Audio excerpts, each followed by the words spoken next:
bongkar pasang tenda ataupun panggung buat acara, ataupun kita menyewakan panggung-panggung buat acara-acara tertentu, atau menyewakan sound system dan sebagainya. Ya apapun, intinya siapapun yang ambil andil di dalam terjadinya keburukan, terjadinya kemaksiatan, ya dosa juga.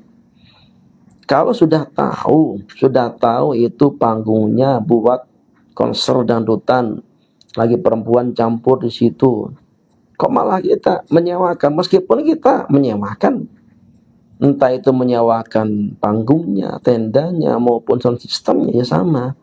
Berarti ambil andil di dalam terjadinya kemaksiatan. Jadi orang yang membantu kemaksiatan, meskipun dengan setengah kalimat, hanya separuh kalimat ucapan aja, itu sudah termasuk bersekutu di dalam kemaksiatan, di dalam dosa. Gak boleh, dilarang. Siapapun apapun.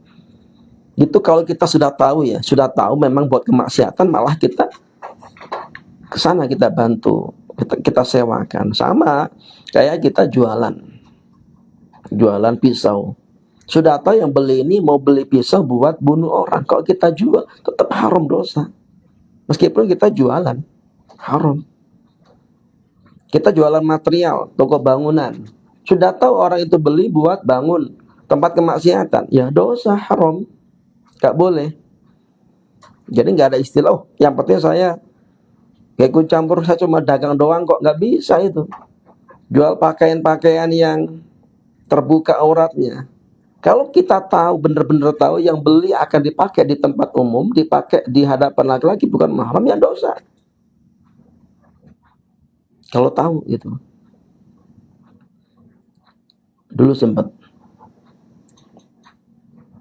pas di pondok saya pernah khidmat itu dulu, jaga fotokopi.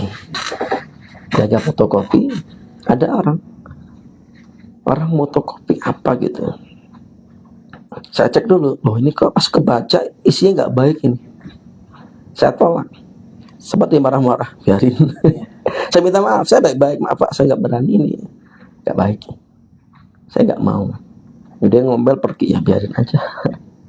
Kita tahan. Ada juga yang mau fotokopi apa itu dulu, lembaran-lembaran itu yang maksiat penjaga makam itu kan, Syekh siapa itu, wah itu tersebar. Sebarkan kepada 20 orang atau berapa, dia fotokopi banyak. Saya panggil, Pak gak usah khawatir, gak usah takut. Itu kan diancam, kalau mau menyebarkan maka nanti dapat keuntungan anu. Kalau enggak akan celaka, binasa, dapat musibah. Terbukti si fulan ini Perdana Menteri ini karena enggak menyebarkan akhirnya celaka dan sebagainya. Dia takut. Saya panggil, Pak gak usah khawatir, gak usah takut, jangan percaya ginian, jangan difotokopi. Saya larang. Kita jadi enggak sekedar buat cari untung, oh kesempatan udahlah fotokopi aja, enggak bisa. Ini perkara apa ini? Kalau kita fotokopi juga sudah tahu itu keburukan, ya kita berarti ambil andil di dalam keburukan. Zaman sekarang banyak sudah berubah itu. Sekarang di WA, SMS, sama kayak modus yang dulu itu, untuk merubah keyakinan umat. Sebarkan ini, kalau nggak disebarkan maka anu. Sehingga orang menyebarkan karena tadi takutnya kepada selain Allah Subhanahu Wa Taala. Itu bahaya, nggak boleh. Termasuk dosa juga. Sama, zaman sekarang ada video-video yang bercanda tapi mengagetkan orang. Ada kan video lagi fokus, tiba-tiba kayak ada hal yang mengagetkan, entah itu hantu, entah ular, entah harimau, orang kaget. Akhirnya kita sebar lagi. Orang yang menyebarkan tadi gara-gara dapat dari kita, itu kan dosa, ngagetin orang, itu haram. Mengagetkan orang beriman itu dosa, haram. Berapa banyak orang menyebarkan tadi itu, maka dosa jariah itu, nggak boleh. Hati-hati. Bercanda boleh. Kanjeng Nabi juga pernah bercanda, tapi bercandanya beliau itu nggak menyakiti orang lain dan tidak ada unsur bohong.